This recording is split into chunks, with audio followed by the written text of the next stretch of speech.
There you go. There we go. All right. I apologize, everybody that's out there with us today. My apologies. But we're gonna talk a little bit about campus improvement plans and what needs to be included in the campus improvement plans in regards to your coordinated school health programs on your campuses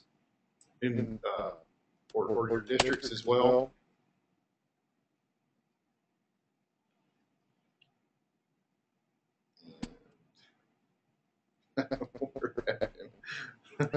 No, it won't advance. No, the slideshow won't advance. That's what happened to us last time. Yeah, it did happen last time.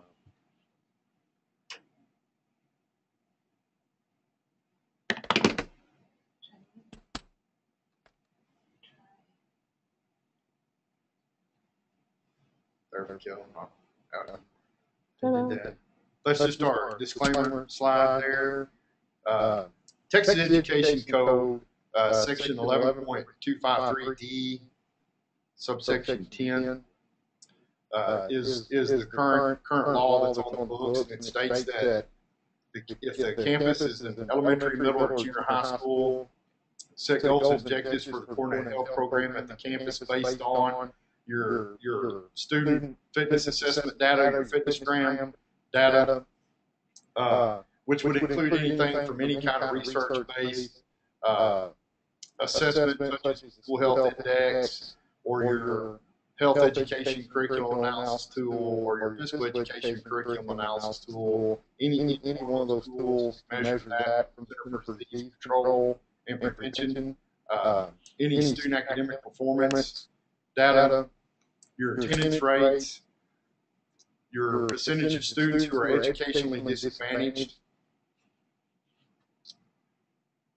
and then the success of your methods to ensure that students are participating in moderate to vigorous physical activity under section 28.002, subsection L, which outlines the moderate to vigorous physical activity requirements for elementary and middle school students.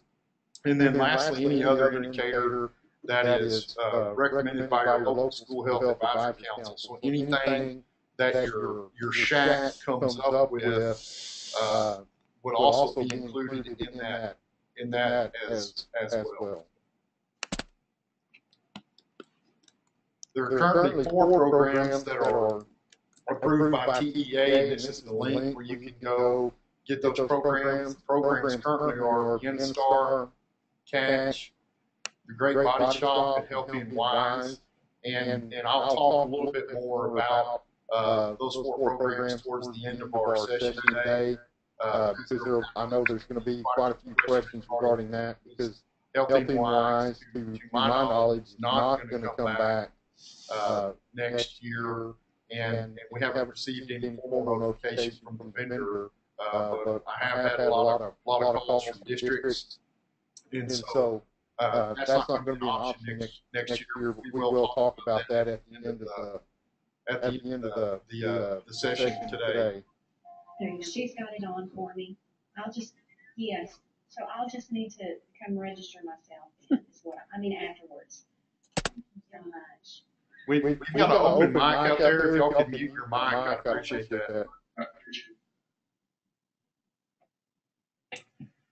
Okay.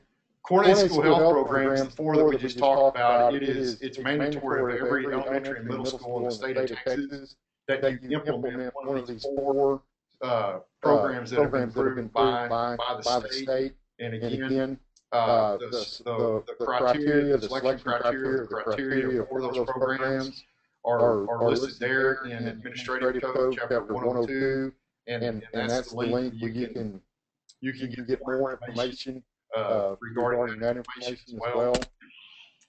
And some examples of that you would want to include in your campus improvement plan. For example, our campus is currently implementing the CATCH curriculum to fulfill the requirement regarding coordinated school health programs, or your campus or your district has developed their own program that's been approved, so you're going to implement your own program that's been approved by TEA.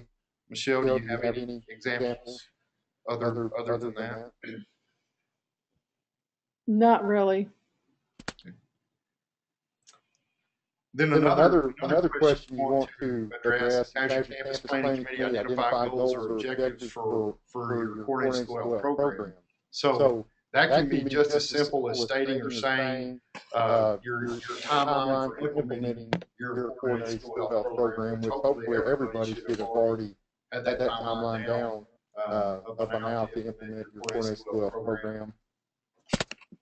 And then examples, you plan to implement your program through whatever means, your physical education class, or your health class, if you're offering health as a local credit. And teachers will include evidence of the lessons that are taught, your lesson plans, or your goal is to have your program fully implemented in grades 6 through 8 by the fall of 2013, or implemented in grades K through 8 by 2013 would be a goal that you would want to establish. And then your objective of your coordinated school health program is to improve and ensure that students are physically active, encourage parent participation, staff participation, and encourage them to be positive role models. And you would want to accomplish this by whatever your actions or plans would be. And this would be an example of an objective that you would want to include in your campus improvement plan. And then it breaks it down and talks about specific goals and objectives for coordinated school health. And one of those, again, would be your fitness assessment data, your student academic performance data, your attendance rates, again, your percentage of students that are educationally disadvantaged. And then when we look at your student data, you want to ask yourself the question, does your campus planning committee currently review your demographic and fitness data for your district? And then by reviewing that, it would assist you making informed recommendations for your campus goals and objectives that you would like to have. An example of that, or statement that you could extrapolate from that, would be based on your campus data. We'll develop a program to improve nutrition and physical activity on campus. And you'll include this in your newsletter, your any posters, health or physical activity posters, campus-wide fitness events, or no food fundraiser policy on your campus. And those can all be parts of your coordinated school health program. Do you ladies have any other examples that you know of from other districts around the state on what they've done? I think most of the schools that I worked with, it just varies from school to school. Some of the school districts would provide language that the different campuses could use. And then some of the schools would actually meet, and their campus advisory council or committee or site-based committee, whatever you call it, would meet and discuss this and come up with ideas and put together ways that they felt like they could improve the campus. I mean, one of the schools put in information. They felt like their students were drinking, too many sodas at school dances and things. So they tried to put in rules that, students wouldn't drink sodas after the first hour of the dance, and they would switch over to water. So they were thinking a little bit outside the box on how they could use this campus improvement plan to guide policy for the campus that would be helpful to the students. Excellent. Thanks, Michelle. Marissa, do you have any examples? Did you already mention family fitness nights? No, we did not. Okay, that might be another opportunity. Right. Make sure you're setting a goal to do one each semester. Family fitness nights, one each semester, where you have fun physical activity games, healthy foods, cooking demonstrations, those kinds of things that campuses or districts can do. Another example that I know of that actually I've participated a few times, or some districts actually do their own health fair, where they come in and offer free screenings for your cholesterol or bone density screenings, and bring in various different kinds of things to learn, different speakers about health. So those are some things that you could also include in your campus improvement plan as well. Yeah, one of the things is that students or the schools don't realize that they're doing a lot of things that really are coordinated school health sometimes that they're not really getting credit for. If they have school gardens, or if they have open gym in the morning where the kids can come in and be physically active before school starts. All those things could be captured in the campus improvement plan and show how you're actually improving nutrition or physical activity. If they do taste testing with the cafeteria manager to see what new foods they might want to try. So just I would say make sure that the schools are actually recording or including the good work that they're doing, because many times they're overlooking the fact that they're actually doing these things, and put it in the improvement plan. That way the parents are aware that there are good things going on around school health. Excellent. And then it also talks about addressing participation in moderate and vigorous physical activity. And an example of that could be to address disciplinary behavior issues. You're going to introduce more opportunities for physical activity during the school day. So that could be increasing your time more than what the law currently says or allows, or even adding different times for kids to burn off energy, possibly. So that could assist with disciplinary issues. And then additional options that I've got listed here are teachers will provide activity breaks at least 2 times per week for 5 minutes. The breaks will consist of, and list out what the breaks are going to be that you would like, or what activities would be happening during the breaks that you would want the students to participate in. And then students with good behavior would be allowed to participate in open gym, which is an example that Michelle just gave us. Have an open gym in the mornings or open gym after school with some structured activity. Let them do whatever they'd like to do. And then basing those results or looking at that and comparing that with your subsequent years of fitnessgram data that you have collected to see if those things that you're implementing are actually bettering your scores on the fitnessgram assessment. Another example would be teachers ensure that there's 30 minutes of physical education. 30 minutes of physical education class would be devoted to physical activity, and again, those results would be reported on the fitnessgram, and you could see the difference in those subsequent years of data that's been reported. Other indicators, the TSHAC can make additional recommendations that could be reviewed by the campus planning committee, and you would consult with your administration or your TSHAC committee chair, and that could be as simple as you come up with a policy recommendation for recess for your district. It could be something additional that the TSHAC could suggest or share. And then another example would be reviewing the information from the CDC on the obesity rates in Texas and looking at that information and using the National Association of Sports and Physical Education, NASPE, looking at their guidelines and implementing those, or coming up with policy recommendations around what NASPE has in place for those guidelines, or things that you could also include in your campus improvement plan. Ladies, do you all have anything to share in regards to those points? No, I have a comment here that one of our webinar participants says, I think the idea that it's just good students that get to participate in open gym might be perceived as using physical activity as a punishment. And that, I mean, perception is always something to consider there, but I think open gym is usually open just to whoever will show up. Right. Yeah.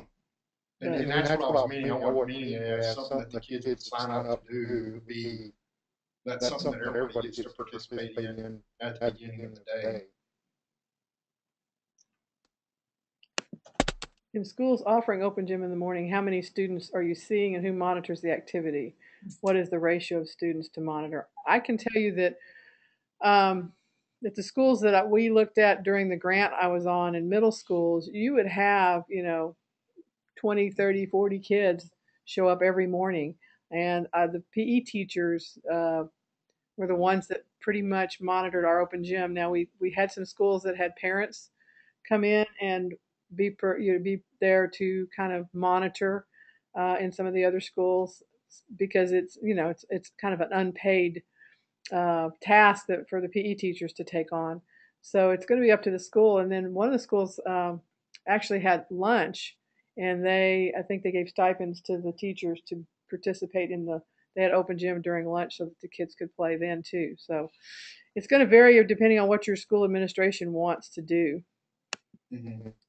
Is the nurse available at that time for injuries? That would be, local district decision on that question if the nurse would be available. And that's also going to depend on your district makeup as well. Yeah, that would not be consistent across districts. No, that would be. Your suggestion that only students with good behavior could participate, so you're in effect taking away the time as punishment, and maybe being able to participate will be good for their behavior. I don't recall saying that during the presentation. But we can definitely, obviously, physical activity does improve behaviors, and we would encourage all kids to be physically active and hope that it, we saw in the schools where I was working on this grant, when the kids had open gym in the morning and they had a lot of participation, that the kids were a lot better behaved in the mornings. The teachers actually reported better behavior. So, yeah, you're absolutely right. You do want all your kids to participate as much as possible, not just kids who are not using it as a reward any more than you would use it as a punishment, I think.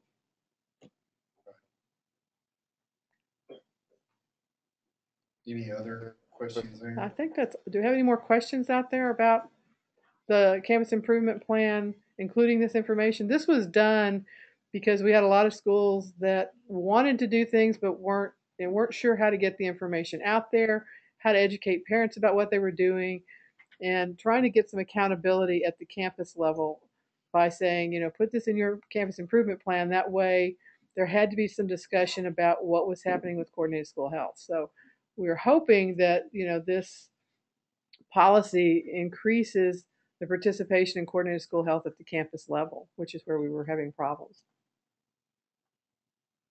All right. Well, if you have any other additional questions, my contact information is there, as well as Michelle Smith's contact information. We thank you. Barney, I have a question. This is Kathy over Region 11. Yes, ma'am. When did the coordinated school health, as far as the campus improvement plan, when did that, is that a new law requiring them to have that component of their campus improvement plan? I know it used to be like a goal for them. No, ma'am. Is it now a requirement? Yes, ma'am. I believe it was the 81st legislative session that became effective, and I want to say it was Senate Bill 862. It's in chapter 11.253. Yeah, it's 11.253, 10, subsection 10B. Nice. And that's where you can find it. But I do know, I'm pretty sure it was 81st legislative session that changed. Okay. All right. I don't know if our people know about that, so I will follow up. Thank you. Yes, ma'am. We actually developed a checklist that goes with this PowerPoint, and we will post the checklist and all of the information on the Action for Healthy Kids website. It will be about 2 more weeks because they're changing the website. So after a couple of weeks, we'll have this webinar as well as the last webinar up on a hopefully easier to navigate website. Any other questions? Who is responsible for implementing the plan at each school? That would be your campus planning committee, or it's given a lot of different names. Campus activities council or committee. campus planning committee. So it would be that body's responsibility for implementing this.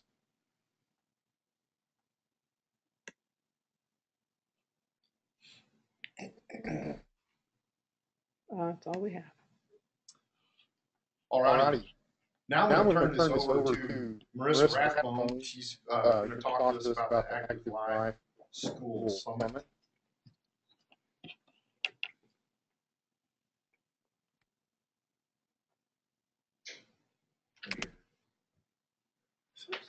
Let you drive. Okay. Good afternoon, everybody. This is Marissa Rathbone from Active Life in Time, Texas. I'm the Director of Policy and Programs there. It's nice to be able to join you today and sit in a familiar seat, but with a different hat on.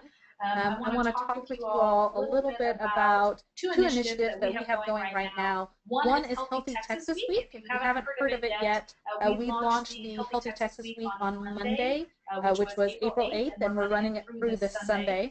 What we're asking school districts to do in particular is to figure out something that's going on district-wide that probably is already planned, whether that's morning announcements, or you're doing fitness assessment during this week, or you're implementing a certain lesson plan district-wide related to physical activity or nutrition. Whatever you're doing already, we want to be sure that we're honoring what you are doing by highlighting and shining a light on those efforts. So if you haven't already, we ask that you log your district's commitment to healthy action on the Healthy Texas Week website. The benefit for you is that by uploading just a brief description of what you're already doing, we'll be able to shine a light on your current work. We're in the midst of collecting statewide data and information around healthy actions, particularly that are going on in schools and communities, because there still seems to be a misunderstanding that Texans aren't doing healthy things, and we don't believe that. We know that Texans are doing a lot of really healthy things, and we want to be able to point others in the direction of what is happening and what is working, so that you can inspire and motivate others to follow your lead. So on the Healthy Texas Week website, which is in front of you now, you'll see that we already have 784 Texans who have committed to healthy action. Most of these numbers are coming from our large school districts.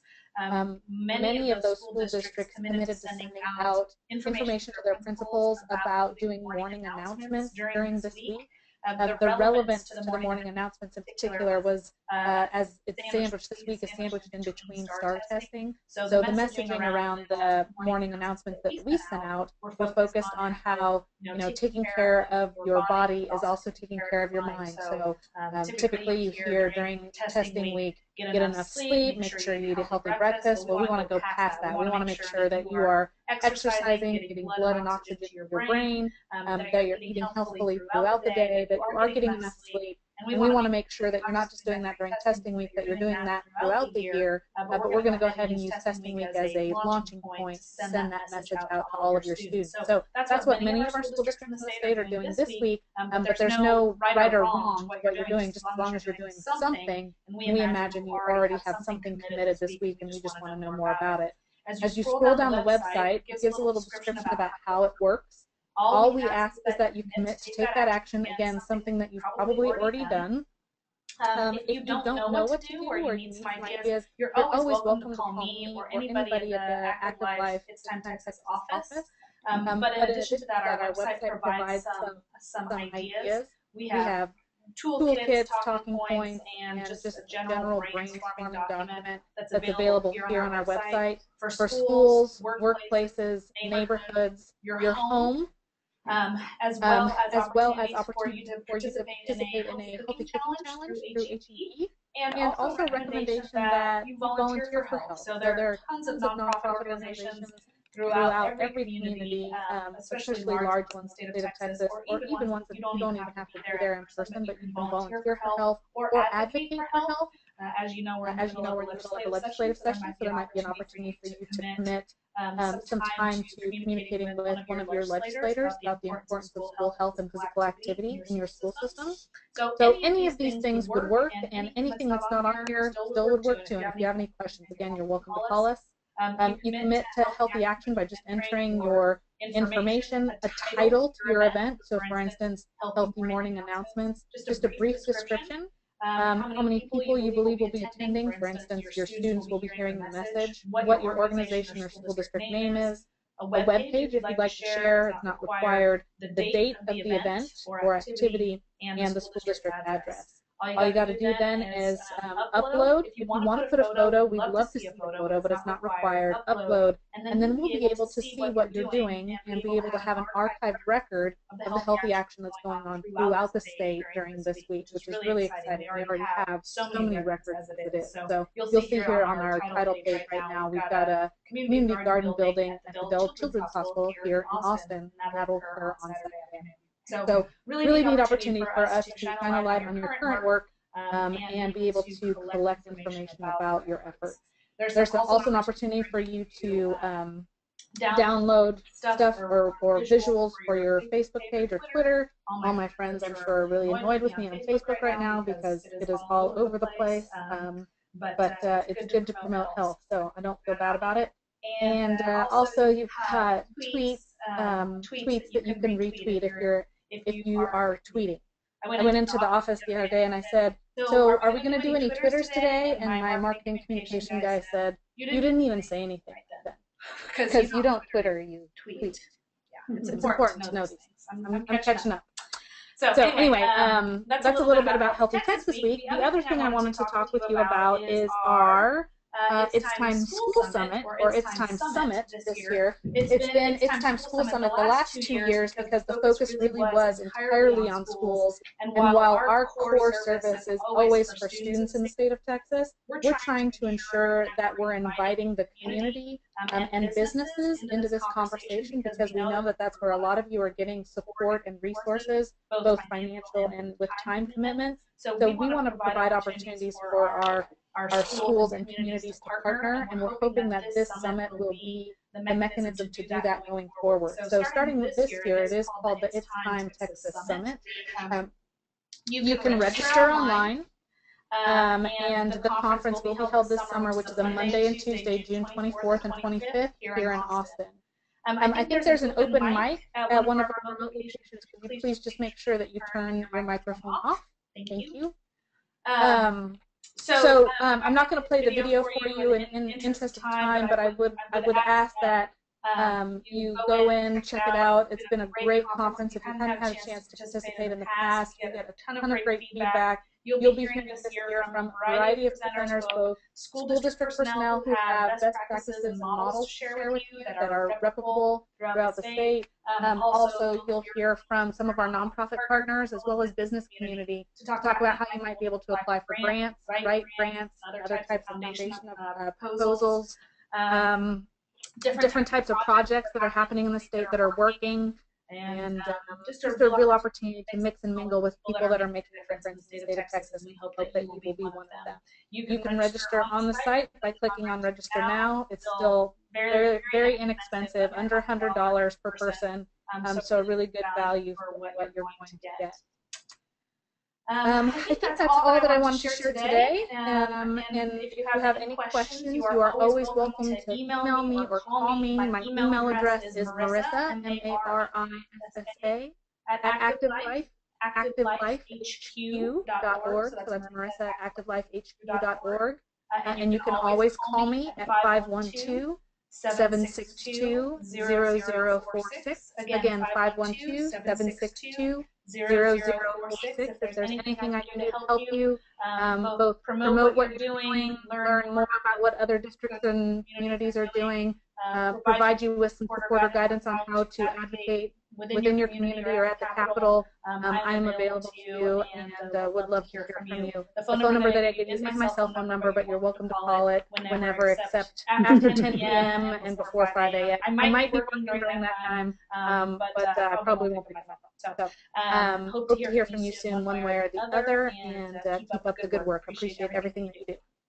Thanks Barney, for giving me a chance to talk. Yes, ma'am. Thank you for coming. You bet.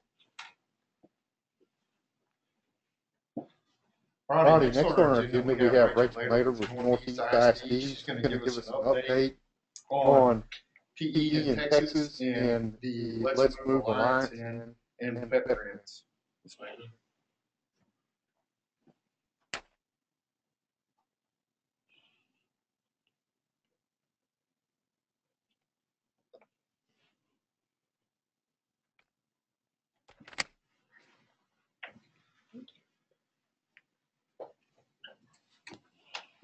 Good afternoon, everyone. Again, I'm Rachel Naylor. I'm wearing a couple hats today. I'm the Director of Community Health and Athletics in Northeast ISD, but I'm also serving as the tapered current chair for Exemplary Schools Committee. And because of that, there's a couple of things that I want to be able to share with you today. I'm really wearing, I believe, a tapered hat more than any hat today, but we're going to go through things, a couple of things with you. One, as Marissa said just a second ago, they don't believe that Texas isn't doing anything healthy. I don't believe that many people say Texas isn't leading the nation with regards to what's going on in PE and health. We are out there leading the nation. As I talk to people across the country with our pet brand, various conferences, our PE teachers, we're doing a good job. Here are some of the things that we're doing. We're making sure that we utilize standards as our framework, whether that be the Texas technology skills which you are required to use for PE and health, or using the national standards in addition. But I also want to recommend that you visit the Tapered website. On the Tapered website, we have a framework that has taken the Texas technology skills and vertically aligned them and bundled them, so it makes it easier for you to build a curriculum off of it. That you develop a curriculum and it's sequential and builds on prior knowledge. I believe a lot of us are doing that. You should be teaching with a purpose. And that's one of the reasons that I think the new PE is out. A lot of people always ask me, what is the difference between new PE and old PE? And then the true difference is that we're teaching with a purpose. We have a reason as to why we're participating in the activity or presenting a certain piece of information to our students. It's not that we're just rolling the ball out there. The lessons are designed with the desired outcome. So basically, you come up with an objective, which every lesson, we all went through that in college. But you design it backwards to achieve that objective. It's not that you picked an activity on your way to work that day and then came up with an objective to go with it. You're focusing on developing necessary skills and knowledge for a lifelong activity. And that you make the state mandates or requirements the minimum that you do. That should not be the shelf or the roof that you're trying to reach. They should be the minimum. Ensure that your classes are enjoyable and student-centered. That old PE is that team competitive focus. Now it's really more about the student and their successes individually. Texas, we set the story straight, but are you doing your job with regards to that? One of my big pet peeves was with regards to physical education versus physical activity. Are they the same? That is one of the questions that I get asked on a daily basis and that I'm constantly correcting, and I hope that you're doing the same, because they aren't the same. Physical education programs are opportunities for students to be engaged in instruction about motor skills, fitness education, and cooperative skills, and more. But physical activity is just about bodily movement and can take place anywhere. That's the importance of recess. That's the importance of introducing movement during the class day. It is not the same thing as physical education. Moderate versus vigorous physical activity. This is another question I'll get asked quite regularly from parents. What does that mean exactly? Are you sure you understand what that means exactly, so that you can answer that question if asked? Moderate or vigorous are describing the intensity of the activity. How much energy you're expending, how hard you're working. Moderate means your heart rate is up, you're still able to talk. Vigorous, breathing hard and fast, heart rate is up quite a bit. You can only say a few words every couple of breaths. Support coordinators will help. Just as Barney and Michelle were speaking about earlier, it takes a village to raise a child. It cannot be just the physical education teacher holding them, being the sole owner of coordinated school health. You have to be an active participant in a team of people. Coordinated school health takes a team of individuals to make it happen.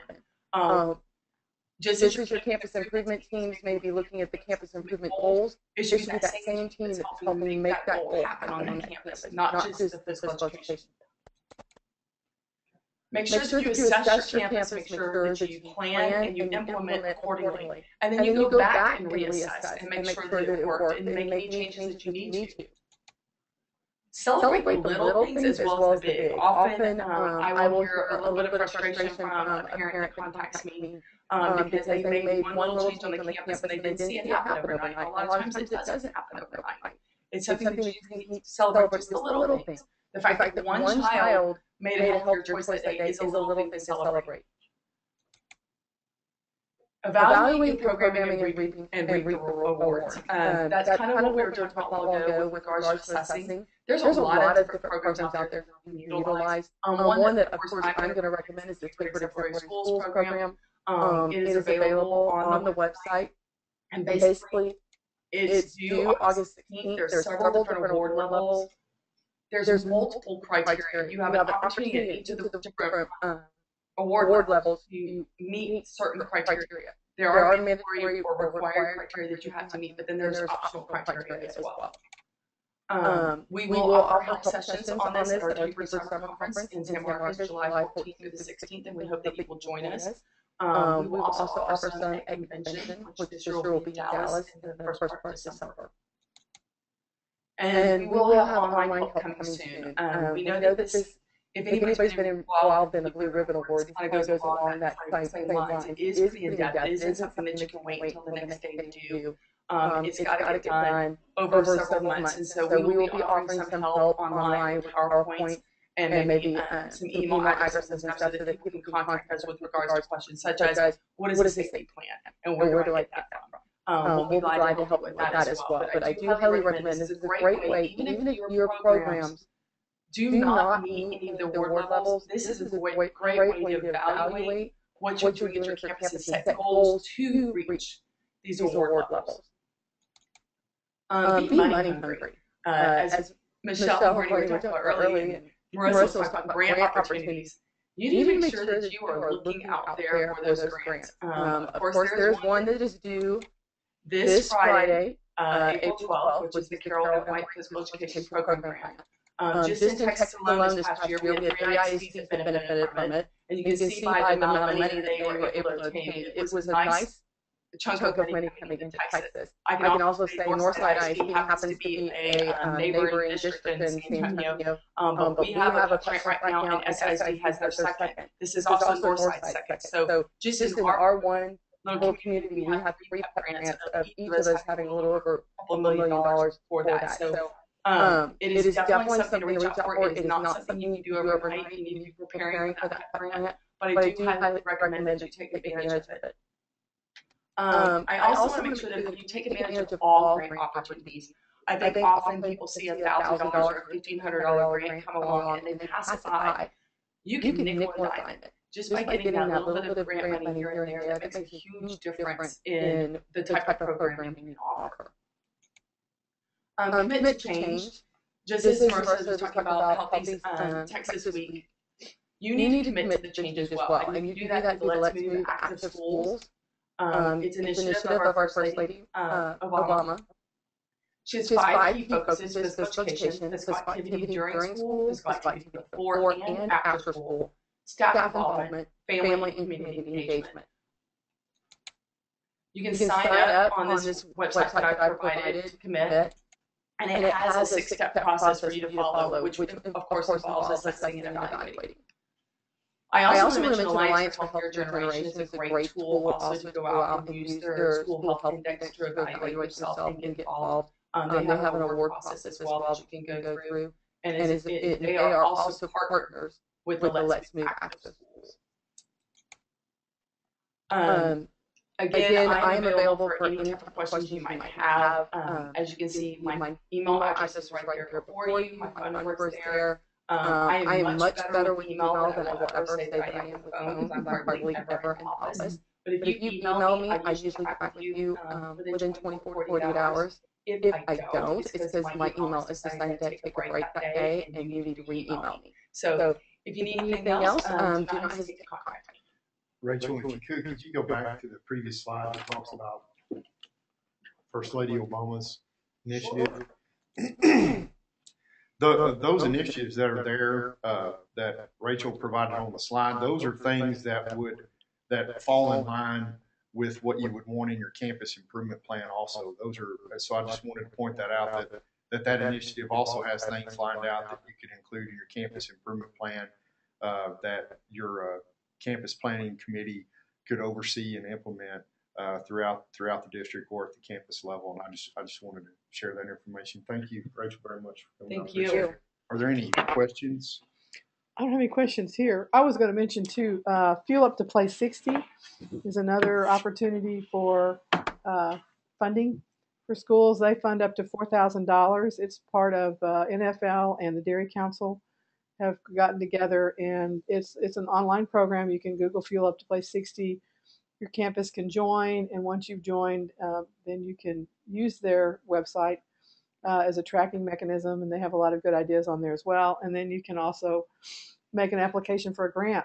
Austin applied as an ISD and received funding to do playground markings for all of our elementary schools. And then up in Round Rock, they actually got funding as a district as well, I think, for covered areas for their elementary schools. So there's different things you can do, and you might want to look into that as well. Yes, we've been able to benefit from quite a few Fuel Up to Play grants for each of our elementary schools, and I do recommend those are those smaller grants that, again, be money hungry, go after the smaller grants, because a lot of times the competition isn't as tough as it's going to be for some of those bigger grants that are out there. I also want to mention one thing about the coordinated school health programs is, as you're sitting there and your mind is spinning and you just don't know where to start, don't reinvent the wheel. Go out and visit the websites, look at the things, attend conferences such as It's Time Summit. Make sure that you're getting involved and listening to what other people are doing. Most people are totally willing to share and let you take their stuff and run with it. And if it was successful somewhere else, there's no point in trying to reinvent the wheel. Make sure you utilize the resources around you, such as HEB, possibly your local sports authority. Utilize those resources to help you achieve the goals that you want to achieve.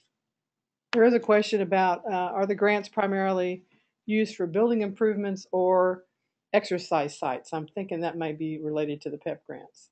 PEP grant actually is no building improvements. If you're asking specifically about PEP grant, it's not building improvements. I will honestly tell you there are actually very few grants that I come across that are building improvement grants. There's some shared use grants out there that you might be able to improve an existing facility, but usually building a new facility is not a particular thing. Typically what you're going to see on the grants that are going to come, whether they're small or big, they're looking for a program concerted effort.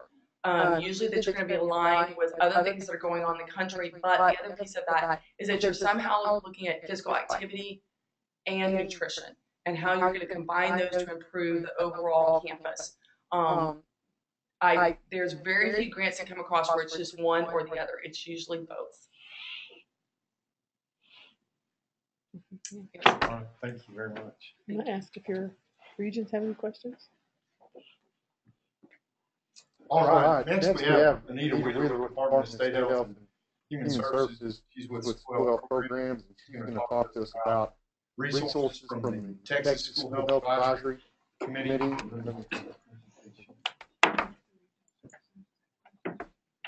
Well, good afternoon, everyone. I've already seen my PowerPoint up. One of the things I'd like to tell you about, Rachel was talking about the little grant monies that sometimes you can go out and look and find.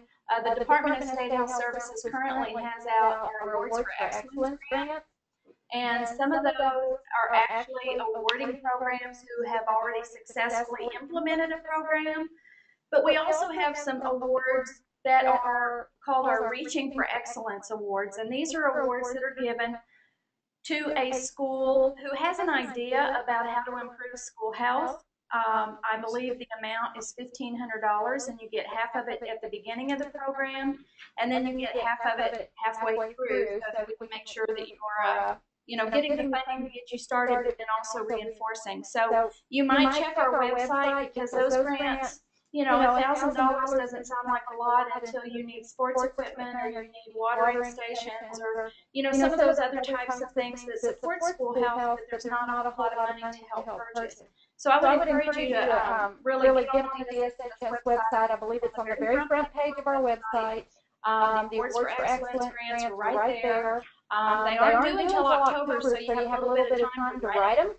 We always put them out the first part of April. We give you the end of the school year. We know it's crazy for everybody, so we give you all summer, and they will be due back the first part of October, and all of that information is on our website. What I'm here to talk to you about today is a group of people that are really dedicated to school health. It is an advisory committee that serves at the state level, And the state level advisory committee tries to mirror and mentor exactly what you would see on a school district advisory committee. So I'm going to tell you a little bit about the group, but then I'm also going to tell you about some of the work that they've been doing behind the scenes that really is far exceeding what they're required to do. These people are so passionate about school health that they actually work on getting tools and resources developed for school districts, borrow, beg, steal, whatever, and we're certainly happy to have them working with us. The School Health Advisory Committee is legislatively mandated. There is a requirement that there be a TEA and Texas Department of Agriculture representative. And then because of the way the rules were written, the DSHS has an appointee who serves on that committee as well. In developing that committee, we developed that committee around the 8-component model of coordinated school health. And we felt like it was very important to have all 8 components represented on that committee. Now, that wasn't outlined in the law. That was just something the DSHS felt was really important, that we really try to mirror what that School Health Advisory Committee should look like on the local level. And so, as you look at the membership, you'll see that there are people there from mental health, nutrition services, physical education, health education, parents, community members. We just have a really good group of people who are working together. You can see here on the slide what the technical charge is. This is what the legislature says they want us to do. And that is to provide assistance to the DSHS Council in establishing a leadership role for the department in support for and delivery of coordinated school health programs, school health services. So much of the work that's been done over the last few years since this committee's been in being has been around, trying to provide tools and resources and different types of things for school districts to actually take and use and implement in the way they see the best for their own campus. As you can see, the TSHAC is required to meet twice a year, but these folks are so dedicated to doing this, they actually meet 5 times a year. The rules outline the membership, and as I said, it represents all 8 components. And you'll see on the right-hand side of the slide, these are the representatives that we currently have in our rules. Now, I'm going to put in a little plug because we have some openings, and we would love to see some additional quality folks who may be hidden out there in rural West Texas or North Texas or somewhere who may really bring a different light to this. Right now, we have two parent openings, one position, and I'm not sure, an organization, a couple organizations. So we actually have some capacity to take on some additional members. The application is now online. I believe it's on that same front page of the DSHS website. And when we're talking about the position, what we're talking about is not necessarily an MD.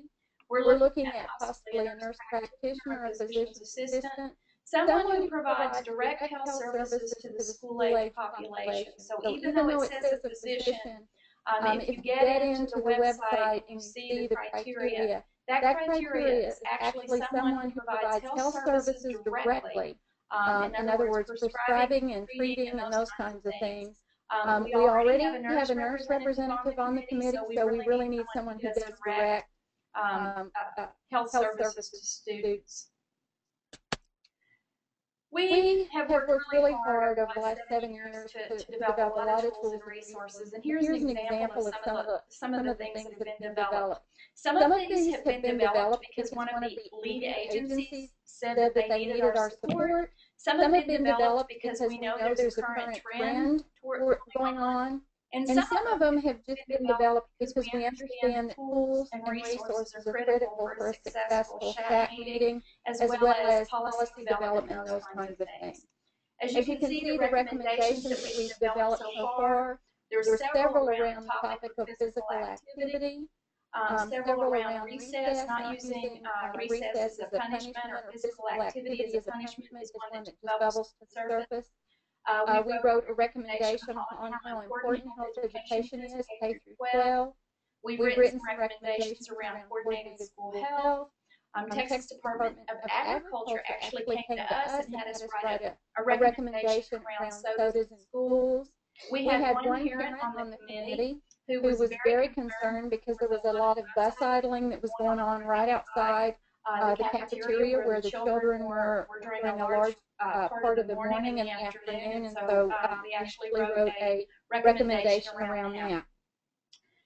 As the economic crisis hit a few years back, our mental health representative said that he felt like it would be a really good idea for us to have tools and resources for school districts to use when children were coming to school not having all their needs met because of the economic crisis. So there's actually resources and resource kits there that truly have been developed for you to use, and you can go in, you can change them, you can modify them.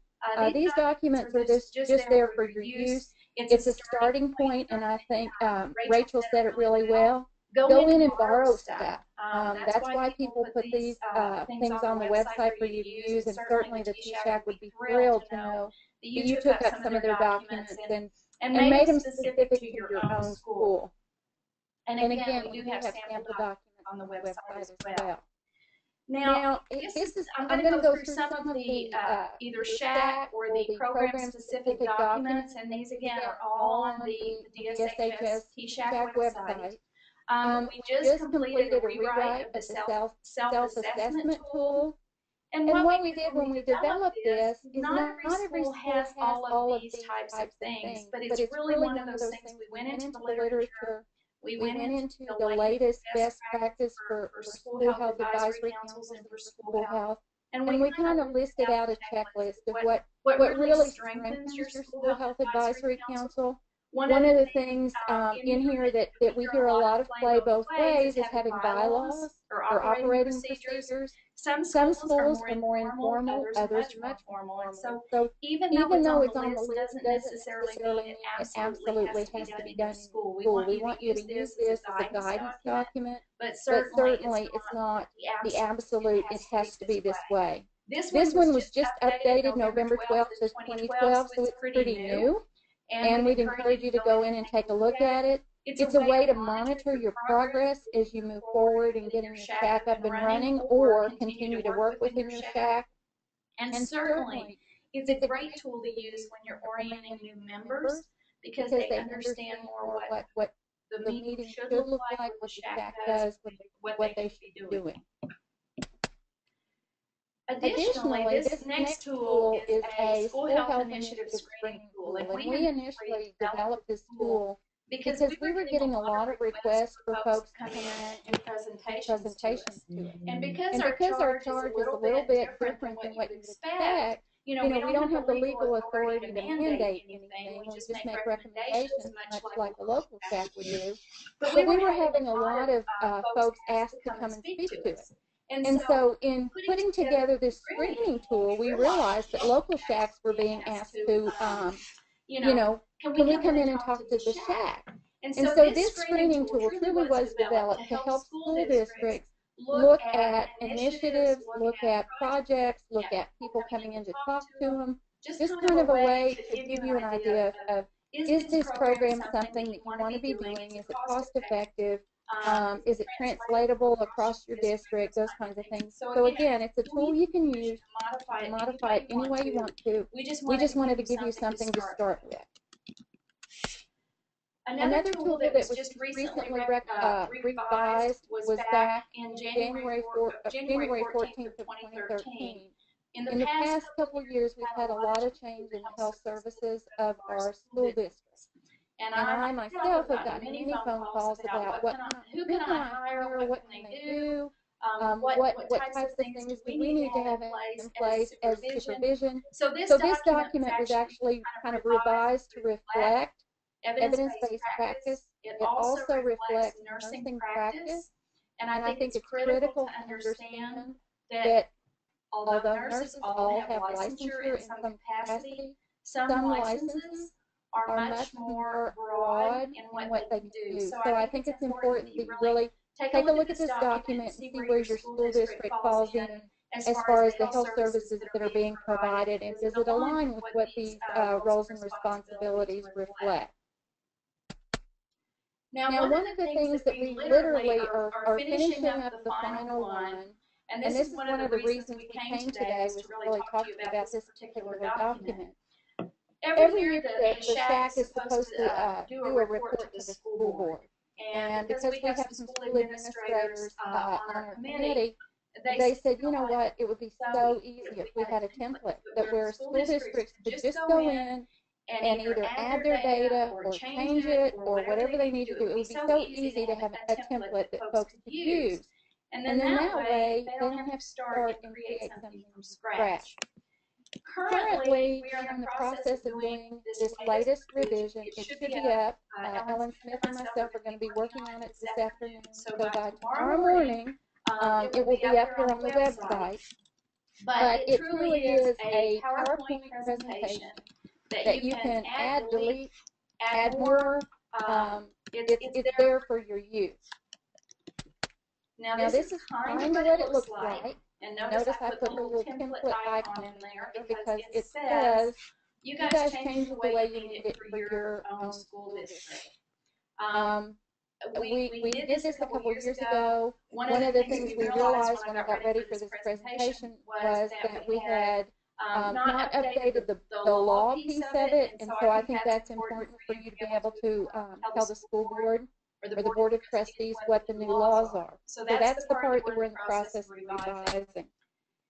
We put things in this PowerPoint that you may or may not want to include. And some of that would be information about what the School Health Advisory Council is and what its purpose is. We also put in segments about coordinated school health and what the law says about coordinated school health. But if you have done this presentation numerous times and your school board members have not changed, it may be that you want to go in and either hide those slides or delete those slides. But we really wanted to make this an all-inclusive PowerPoint so that you could make it your own and adapt it and modify it any way you see fit in order to work with your board of trustees.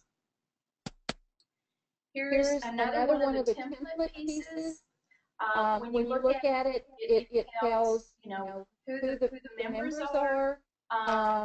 And I think it's important for the school board members to know who the members are that are serving on your School Health Advisory Council. So again, you can go in, you can take it, you can modify it any way you want to.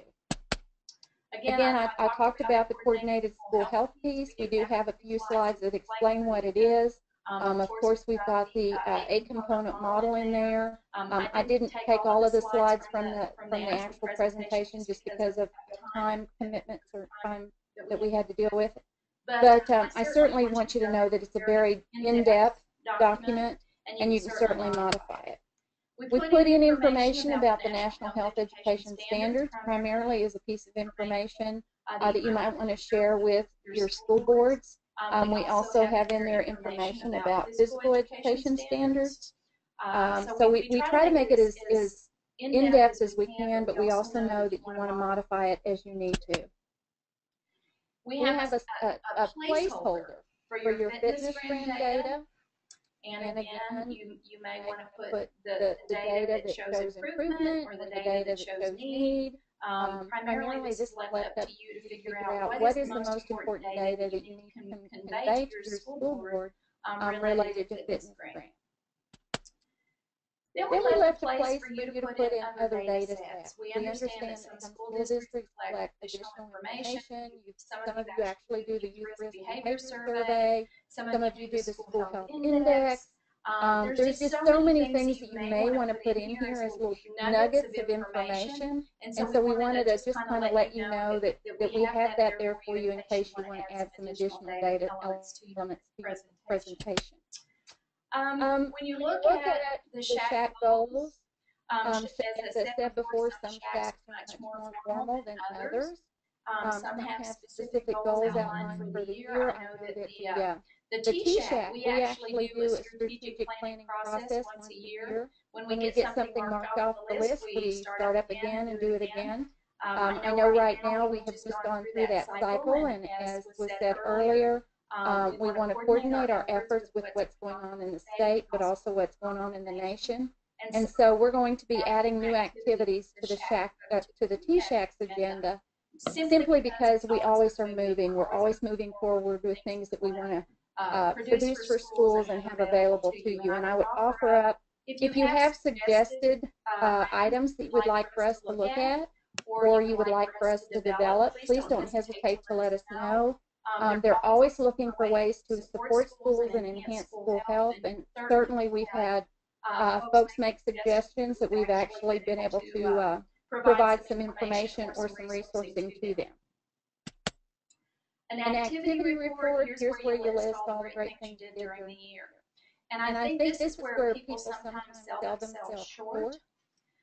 Things like making sure that you have regular meetings. I mean, for some, that's huge. Even if you can increase your membership by a couple people and more people are attending your meetings, or, it doesn't have to be that you made 19 recommendations to the state or to the school board.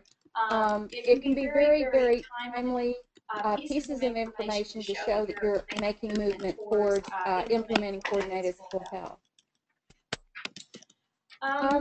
I think looking at, if you have a website you want to send them to, if you've got minutes and agendas, making sure that you show them where those are. The TSHAC always has an agenda. Actually, by law, we're required to post our agenda 10 days before we meet.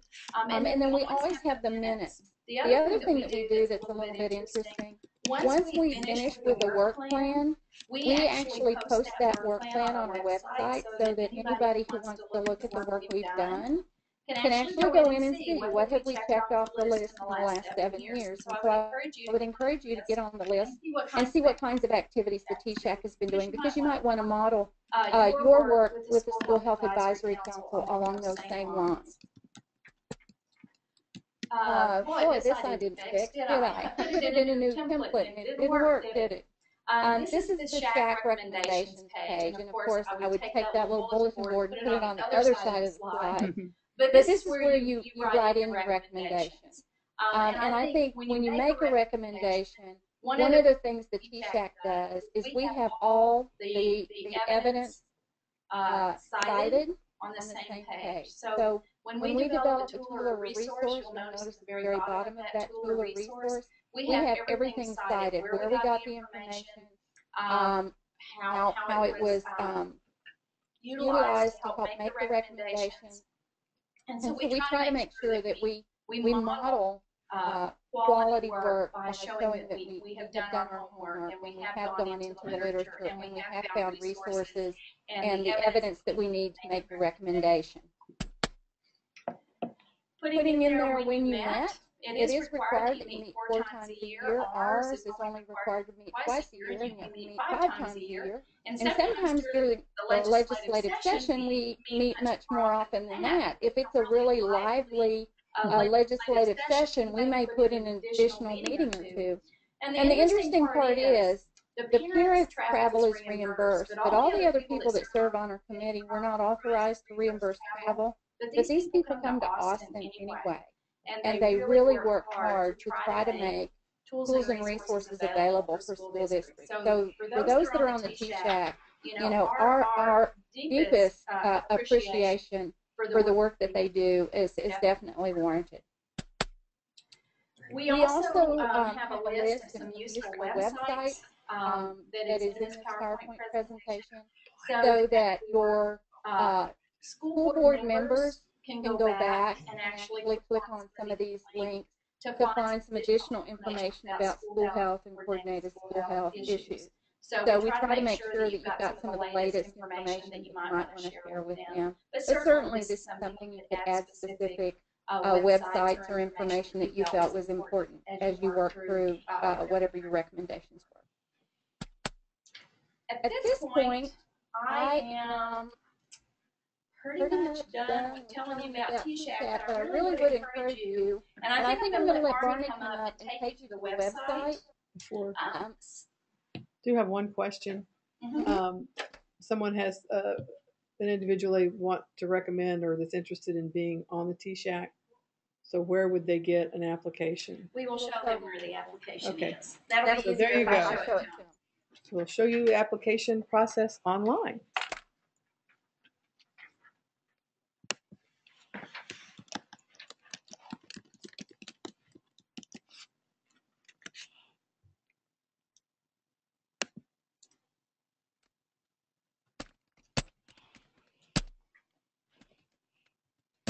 I would also say the actual, we have vacancies. We're going to be needing 2 parents, 1 physician, nurse practitioner, or PA, and then organization members. And so each one of them, each one of those positions has specific criteria, and we certainly encourage you. If you'll scroll down just a little, I bet it's the first thing on the list. And what I typed in there, I know it's kind of hard to see, but you can get to the Texas School Health Advisory Committee homepage from the School Health homepage, and that address is www.dshs.state.us/school health. And that'll take you to the School Health homepage. And then over here on the left-hand side on the navigation bar, you can click on the Texas School Health Advisory Committee, and then that's how you can get to the TSHAC homepage on their website. And then there's a plethora of information here. The membership, the list of members, meeting minutes, and then research and recommendations for local district health policy, resources, and then any sample documents from districts around the state that have been submitted that you can use as examples. Because Rachel mentioned earlier, don't try to reinvent the wheel, and that's what that link was put there to do, is to see what other documents other districts have from around the state, so we can share ideas with everybody. But where's the membership? Go back to the homepage. Oh, I'm sorry, back to not the TSHAC homepage. Go to the School Health Program page. Right there. If you scroll down, it's right on that front page. I think it's the first thing on the list. Call for applications for membership, right there. And it is due May 31st. We do ask for 2 letters of recommendation, and those are primarily, sometimes we get such quality applicants that it ends up looking at the letters of recommendation. So we do ask that you send in 2 letters of recommendation. Parents are always such a critical part of the committee, because they give us a feel for what parents are dealing with as it relates to school health. One of the parent members is required. We have to have a parent who has a child with special needs, and that really gives us a whole different perspective of if we're talking about physical activity and we've got a child with a special need. We have to consider that as we develop recommendations to make sure that we have really looked at all sides of the issue. And I think that's the other benefit of having the parents represented, because they can tell us what their reality is in a much different capacity than being a state agency employee or working for a school district. So we have a very good group that's very dedicated to doing some really terrific work. And it's interesting that they have taken this on themselves. Their charge by statute is not as broad as what they have actually done and committed themselves to do for the citizens of Texas. So we really do commend them for all the work that they do. And we divide up in subcommittees, and subcommittees work on certain things and bring it back to the whole group. So nobody's doing an unequal share. Everybody's working hard equally. Thank you. Why don't you click back through to membership, because that basically is a link back to what's on that page is a link back to, or click on the link that it gives you. Scroll down and. Sorry. There you go. There it is. Okay. There it is. Okay. It's there. So there's the instructions letter. There's the application itself. The deadline is May 31st. We encourage anyone who's interested to please send in an application. You know, it's one of those things that the group really does have a commitment to improving school health, and you know, they're always open to hearing suggestions too. I mean, I guess that's the best part. A lot of the things that we've worked on, or things that someone has brought forward to say, you know, I really have struggled with this. And if we could have some kind of a sample or some kind of a starting point that would be so helpful. So a lot of the things that we've done have been based on people giving us the request, either an agency or an individual, or you know, a situation has arisen, such as the economic crisis, where we just felt like, you know, schools struggle with knowing what to tell parents when there aren't enough resources. So how can we help? And then the other thing I wanted to point out by going back to the TSHAC homepage, under research and recommendations, if you click on that link, it gives you recommendations and research for some of the various topics and projects that the TSHAC has done over the years. And one of those is research on recess and physical activity. But then also, weren't there some policy recommendations? Is that under resources? Maybe under resources, yeah. Because part of 28.004 talks about the SHAC is charged with making policy recommendations for recess. And then that also ties into 11.253 with campus improvement plan and the campus planning committee and implementing coordinated school health goals and objectives into your campus improvement plan. So here's a place that you could go where you can find an example of a policy recommendation that's been done by the TSHAC that you could actually use for your local district, and then also that could help fulfill one of the requirements for 11.253. I just wanted to point that information out.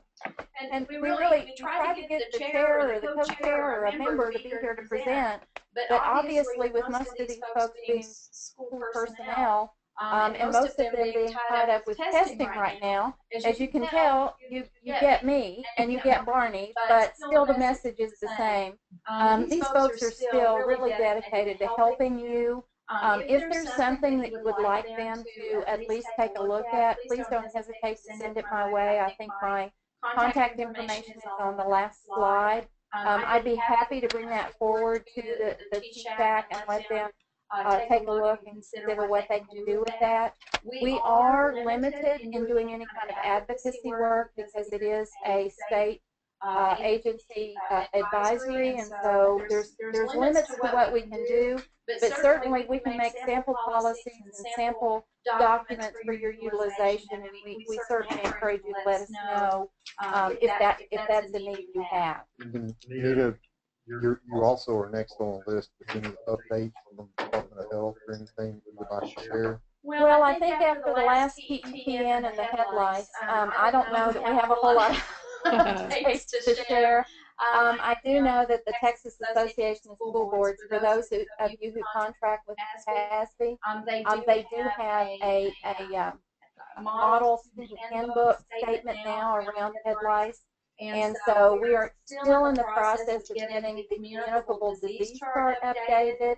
I last spoke to them a couple of days ago, and they said it would probably be May before those were finished. I think they've gone back to the art department for final review and printing. So hopefully by May we'll have you a disease chart. As far as the headlights materials, we are working to get the information changed on the website so that you have the latest information.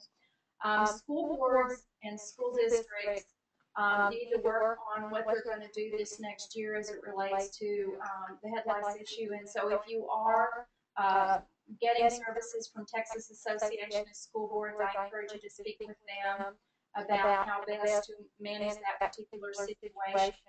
We are right now in the process. Many of you have probably heard that the CDC put out an FOA for a combination grant that was obesity, cardiovascular disease, diabetes, and school health. The Department of State Health Services is applying for that grant. We are hoping that our application will be accepted, and we'll be able to give you more information once we hear more on that grant application. At this point, that's really all we have. We're really in the process of kind of winding down the year and getting program planning done for next year. So again, if there are things that you need that you just don't have a resource for, please let me know, because certainly if we can't be the resource, maybe we can help find resources to assist you. Thank you. Thank you all.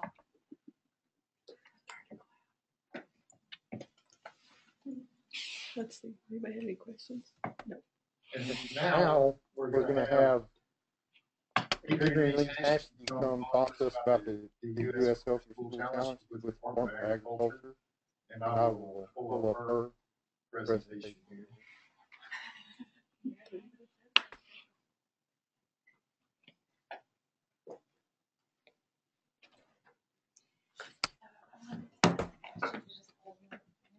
Sure. All right.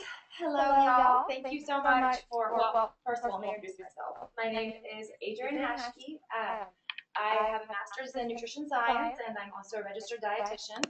I work over at the Texas Department of Agriculture as a curriculum development specialist, which means I am educating schools around the entire state on how to implement all the new school meal requirements and the new school meal standards that have come out. The school nutrition program is my forte. That's what I focus on specifically. We also work with child and adult care food programs, summer food service programs. So there's a lot that we do over at DA regarding how we feed our children and adults as well. So I'm going to be speaking to y'all today about something that is my baby. I love it. It's the Healthier U.S. School Challenge. It's an initiative. It's not necessarily a required program. And before I start, I would like to just kind of poll everybody and see who is familiar with the Healthier U.S. School Challenge in a way where if somebody said, "What is this?" you would be able to give them one or two sentences.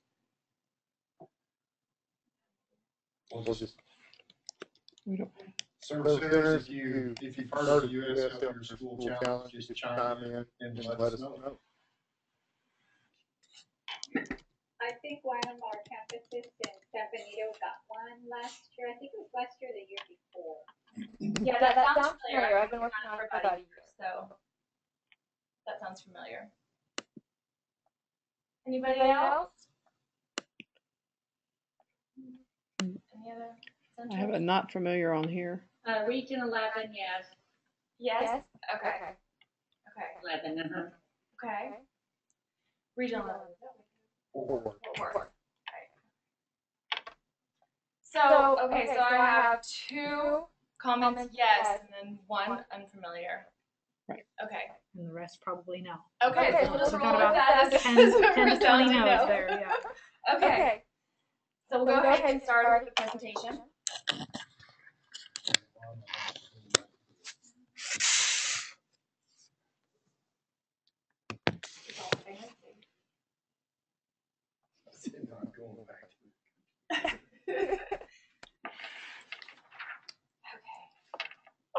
I have it on my screen. There you go.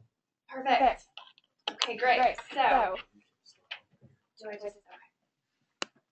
Y'all forgive me, this is my first presentation at TET, and I'm used to stand up in front of people, so getting used to the technicalities. You'll like it.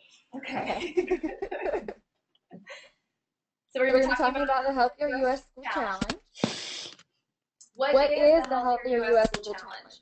It is a voluntary certification initiative that was developed by the USDA in 2004. So by voluntary certification initiative, it's something where it's out there, it's accessible, and if a school is interested, they go seek out the application online, fill out the information, they send it to us. We have no requirement for who or how many people apply. Why do we have this initiative? We have this initiative to improve the health of the nation's children and promote healthier school environments. And as most of you are probably familiar, we are facing a growing challenge of childhood health and childhood obesity and overweight. And that is increasing the occurrence of chronic diseases that used to be seen in adults, such as type 2 diabetes, hypertension, heart disease, risk factors for chronic disease, basically. So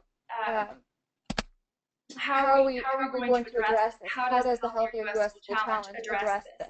And it addresses it by recognizing schools that exhibit excellence in the quality of their food served, the nutrition education that they provide, and the physical activity opportunities that they provide as well. So in 2010, this was developed in 2004. However, in 2010, it was rolled into the Let's Move campaign, the First Lady's Let's Move campaign. So I'm sure most of y'all, I'm sure all of y'all are very aware with what this is. And it brings together a variety of strategies in order to promote healthy lifestyles. The Healthier U.S. School Challenge is a component of the Let's Move campaign in that it addresses school health.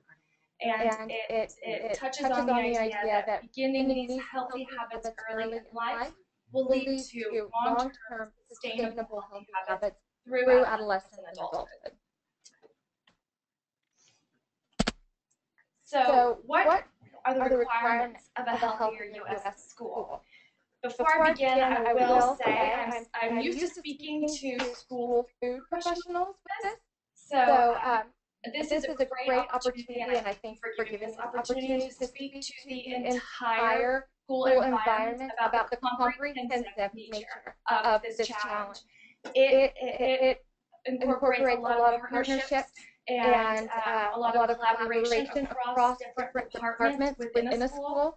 So we began with the requirement to meet all of the school meals requirements that are federally mandated through the 2010 Healthy Hunger-Free Kids Act, the new school meal patterns that began to be implemented this year and will continue to roll out in the ensuing years. In addition to that, it also requires the HUS criteria require excellence in school meals above and beyond the federal requirements. And I'll get into what those specifics are. But we're asking food service professionals to go above and beyond what the government has mandated as foundational. In addition, we want all schools to provide nutrition education as well as just good food. Talk about the reasons why we eat certain foods and empower the students with the knowledge to continue this forward. And maybe even take some of what they learn home to their parents, educate their parents, and provide a shift change. In addition, a very integral part of health is physical activity. Physical activity and PE. So PE is the structured education, structured classes, physical education classes, whereas the opportunities for physical activity is a little bit more free form. It's recess, it's walking clubs, and we require opportunities for that throughout the day for elementary and throughout the year for secondary levels. And I'll get into those requirements as well. Lastly, every single school that is given a HUS award must meet these criteria for 4 years. So the certification period lasts for 4 years. It's something that we really want to see schools continue to expand on and grow on. So if you begin at the most basic entry level in those 4 years, if you continue with that and continue to do well, you can apply for the next level and then continue progressing forward. The way that we recognize schools is by giving them awards. We have 4 award levels. And when this came on board with the Let's Move campaign, the 4 award levels also became associated with monetary incentives, monetary rewards. So the most basic level is a bronze level. And for every single school that gets a bronze award, they will receive $500. So if you have a district that submits an application for 10 of its elementary schools for a bronze level, that's $5,000, which is great. The silver award is the next level up, and for every school that gets a silver award, they are awarded $1,000. The gold is the third level, and for every school awarded a gold, there is a $1,500 reward. And then the gold award kind of cuts off there. The gold award of distinction is the highest honor and the most prestigious award that you can receive as a school. Every school that receives a gold award of distinction receives $2,000 plus, not always, but right now we're scheduling for USDA to come out, USDA Regional Office, to come out and have an event to recognize the school and the hard work the school has done. That's not a promise, but I'm just saying that tends to occur more often with the gold award distinction. So it's recognition not just in your school, but it also goes out in the community. We've posted some videos online of schools that have won awards. So there is continuing visibility and role modeling for your fellow community members in your region. One cool thing that I would like to say is we just found out a couple months ago that Texas schools just received the national honor for having the highest number of schools awarded a Husk Award. So we are ahead by a very large margin, actually, and California is second behind us. But again, we're ahead by a pretty large margin. So I have to say that we are so incredibly proud of all of the work that all of the schools have done. It's a lot of work, and it's impressive. And we continue to be impressed, and we look forward to continuing to provide support and recognition as schools take on this endeavor and try and build partnerships. The school food service managers and directors continue to build partnerships across their whole school staff and administration. So first, I'll talk, and I'm not going to talk too long about these, but I'll just briefly talk about the criteria. So for us, what we emphasize is incorporation of whole grains into your meal service, incorporation of fruits into your meal service, and incorporation of vegetables into your meal service. We go above and beyond, obviously, the federal requirements.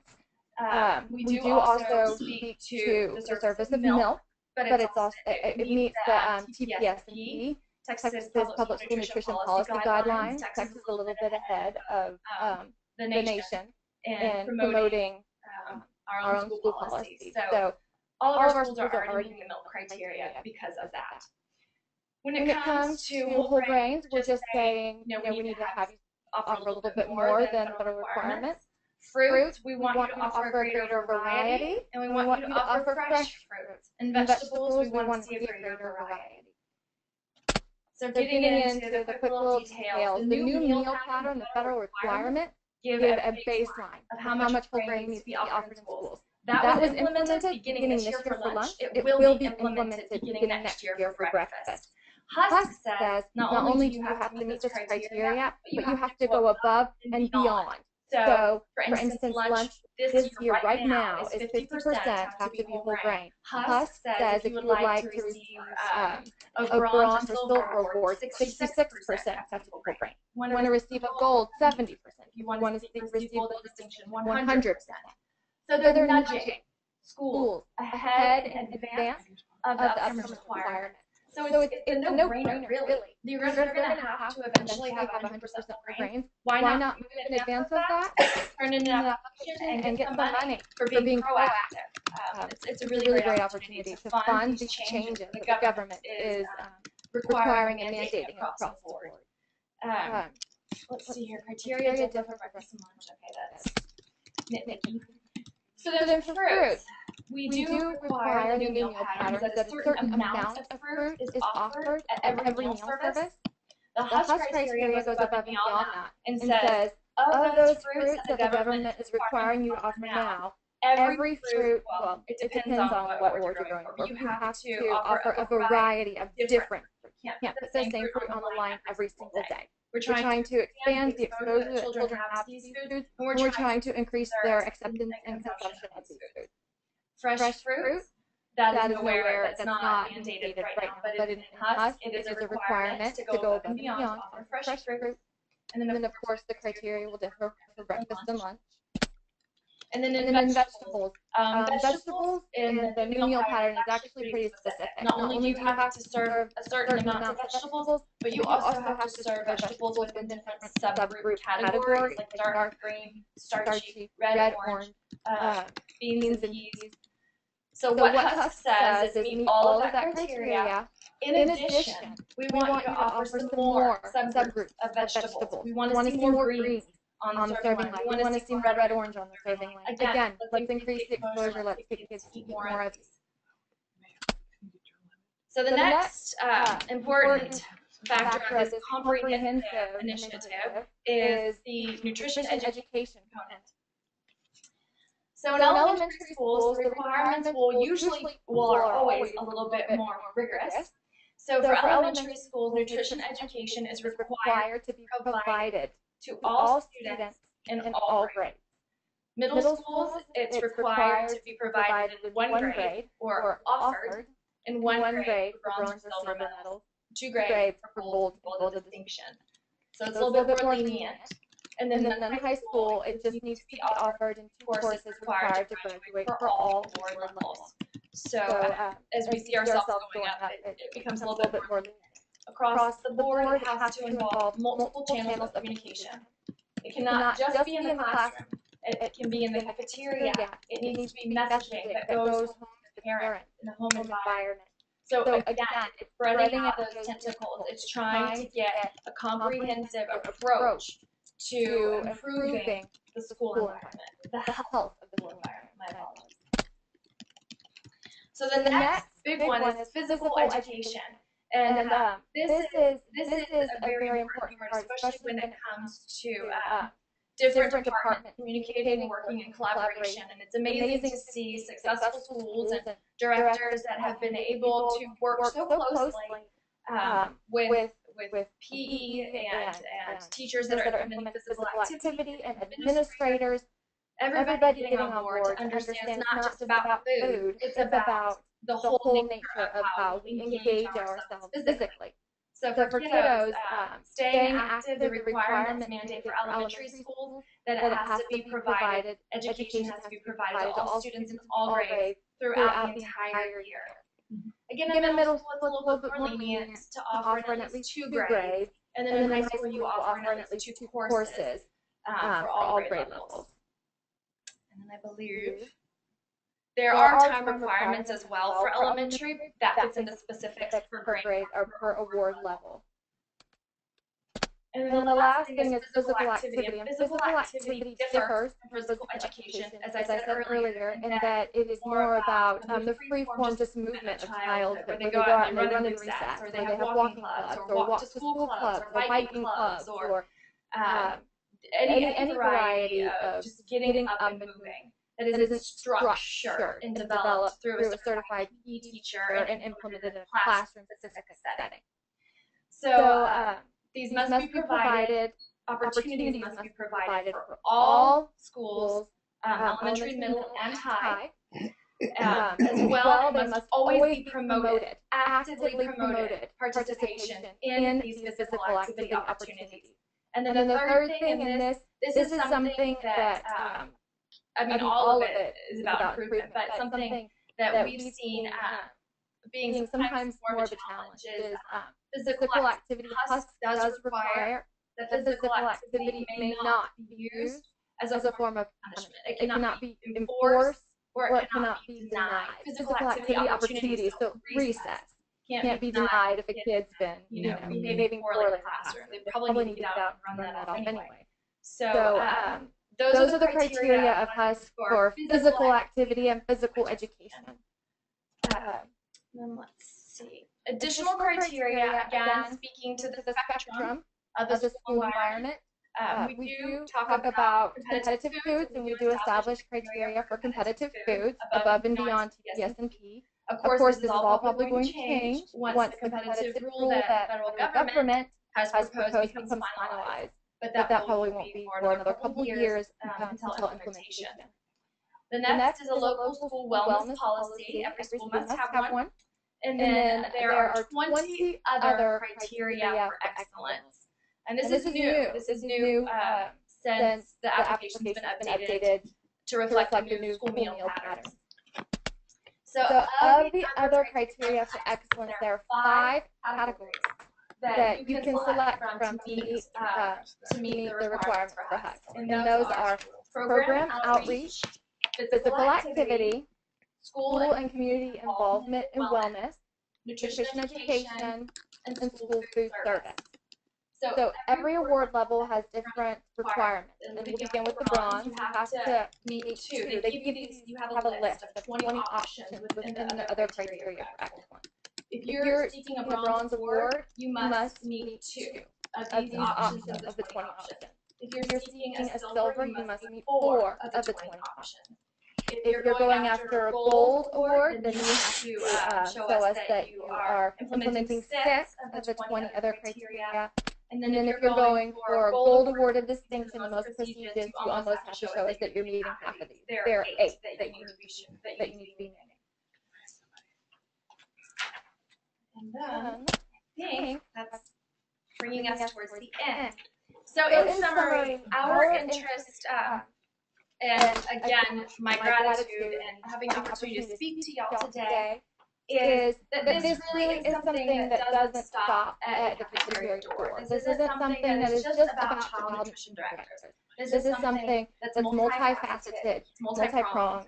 It engages not only a lot of school, like I said, employees and administrators, it also does spread out the community and involve the parents. So it's something that relies heavily on integrated partnerships and collaborations across departments. And it is voluntary initiative. Should you choose to go for it, we look forward to recognizing you, supporting your school as you go through this process, and recognizing you at the end of it.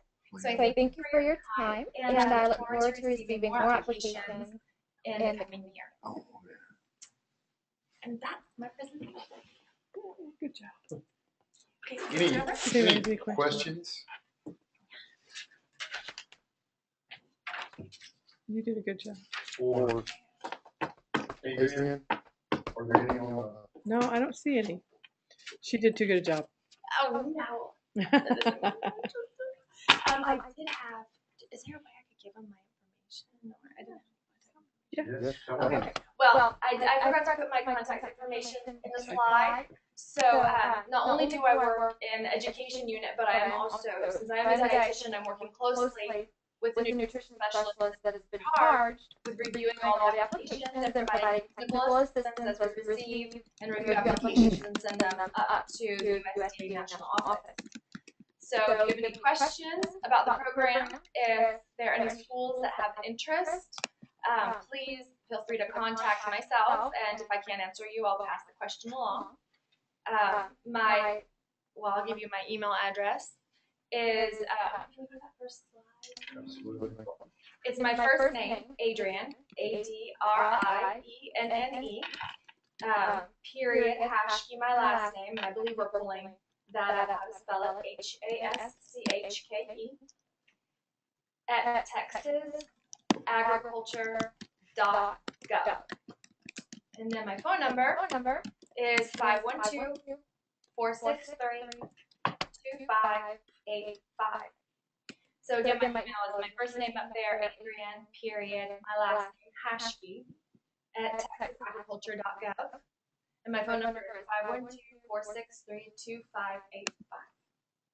So thank you. Thank you very much, Adrian. I appreciate you coming to chat with us today. Appreciate it very much. Thank you for having me. That was wonderful. All right. We'll bring you back. And in closing, earlier in the beginning of the part, I was talking about the campus improvement plan. I failed to mention an update about the school health survey. And I sent out an email on our listserv yesterday, letting everybody know that the survey deadline for the school health survey has been extended till May 17th, which is Friday.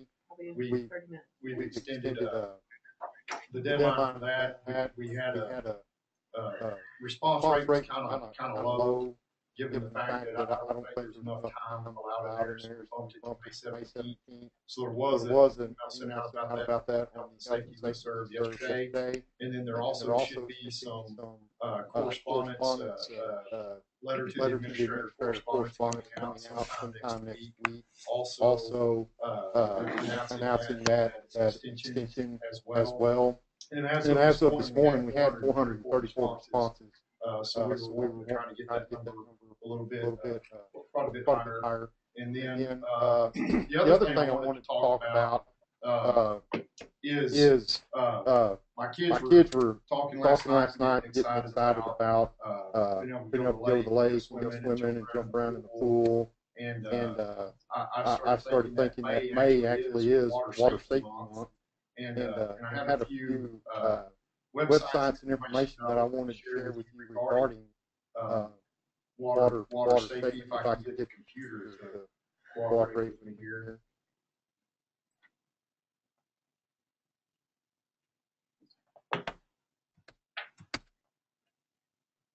And I can't get the presentation to escape.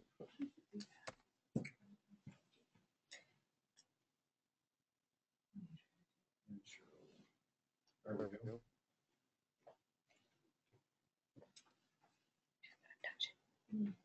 And one of those websites that I wanted to share is actually from the Department of Family and Protective Services, and it's called Watch Kids Around Water, and it gives you some safety tips and then lifeguard 101 things that you need to do as far as pool safety or just in general when kids are around water.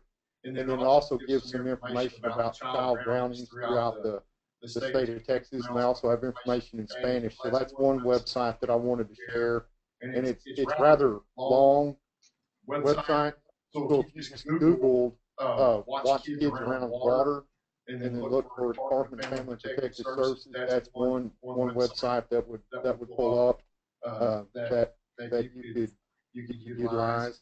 The other website that I wanted to mention is the U.S. Army Corps of Engineers. They have a international water safety program, and they actually have information regarding life jackets, boating, safety, swimming, swim safety information, and they also have some information for elementary school students as well.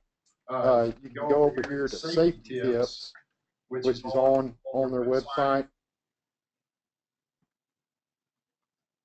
It'll load for me. And it gives you safety tips about boating, safety tips about swimming, and then if you click on educational resources, it talks about their downloadable teacher's guide for the video safe passage, and then they also have a video Young and Reckless, so you can click on those links there to get information regarding that. And then under tools, they've got a water safety guide, water safety council kit, and then also hunter and fisherman safety press kit as well. So that's one website that I wanted to talk about.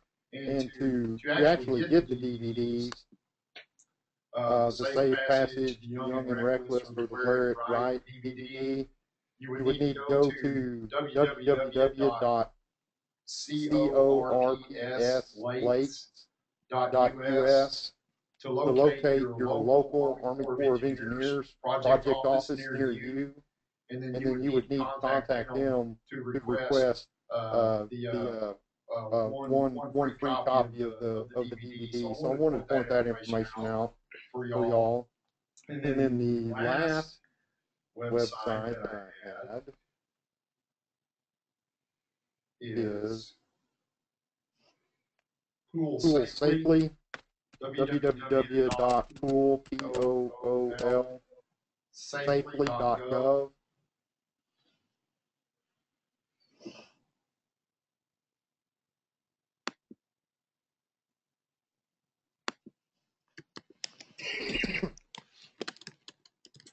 And it gives information for parents and families about pool safety. If the whole thing, there we go.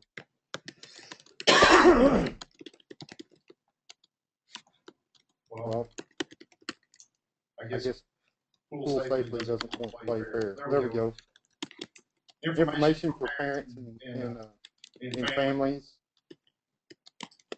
So I just wanted to point these few websites out that talk about water safety, pool safety. You know, on the Army Corps of Engineers webpage, on that main webpage, you click on the icon of the little dog. The dog's name is Bobber. So if you click on Bobber, then that takes you to a different, complete different website where you can get information for elementary school students about water safety and how to be safe around water. It's got different activities and things that the kids can do as well. So I wanted to point that information out for y'all.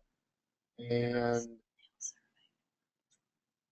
the last updated information that I have, as I previously mentioned in the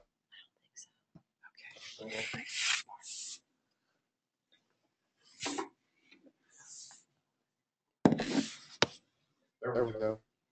In the beginning, I announced about Helping Wise not coming back, and actually all 4-day school health programs that are currently approved right now by the state are under review, and we're going to make a submission for programs to be submitted to the Texas Register, but we're kind of in a holding pattern right now because there are two pieces of legislation that have been filed that would change the requirements for coordinated school health.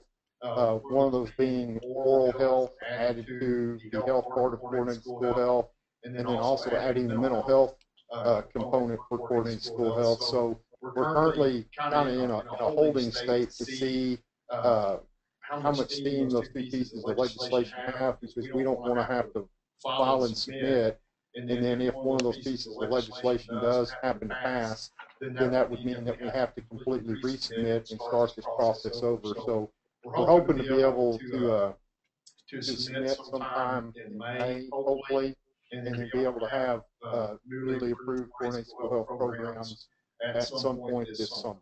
And with that, I saw the information I have shared. Yes, ma'am. There was a question, and I'm not sure where it related to. Notice that the student health survey form asked for 2011-12 information. Yes, that is correct. The school health survey, it's actually 2012-13 academic year that it's being administered, but we are assessing the 2011-12 data for your district. Any other questions? Oh, I'm seeing right now. Oh, wait a minute. Can you repeat the website for the pool safety? Yes, it is www.pool, safely.gov is that web address.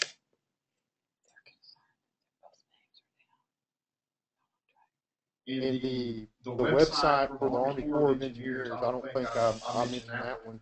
The website for the Army Corps of Engineers is watersafety.usace.army.mil, and that will take you to their main page. And then over in that lower right corner is where Auburn Safety Dog is. So you can click on that and pull up information for elementary school students about water safety, wearing a life jacket, and always swim with a friend, and coloring books and all kinds of lessons that they can do. Is that by chance the one before the other one? No, the other one is quite a long one. So if you just Google "Watch Kids Around Water" and then look for the Department of Family and Protective Services for the state of Texas, that's their webpage, "Watch Kids Around Water," and that gives some really great information as well. Okay. Will all the presentations be available somewhere? And I will. All presentations will be posted to the Texas Action for Healthy Kids webpage. Video webinar, as well as all PowerPoints will be posted there, but it's going to be a couple of weeks because they are still updating their website, transitioning everything over to make it a little more user friendly. So if it's not there immediately, just give it some time, and hopefully it'll be there soon. And we'll email whoever was on the webanar. Okay. And Texas Action for Healthy Kids will also send out emails to those that are participating in the webinar to let you know when those presentations and the video of today's TE10 will be posted. That's all we got. Any other questions out there from service centers? I don't think we have any more on the webinar. No questions, Barney, but this is just an FYI. This is Bernadette Woods at Region 6. I was here. I just missed out on roll call. Okay, thanks, Bernie. I appreciate it. All right.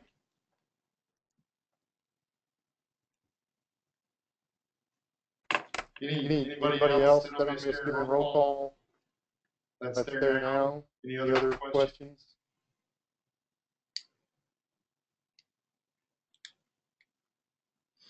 Quiet group today. I will take your silence as a no. Thank you again, everybody, for participating. This is our final TTN of the year. And dates for the new TTN schedules for next academic year should be coming out hopefully fairly soon. Take care. Have a great weekend. And if you have any questions, don't hesitate to email me. Thanks. Bye-bye.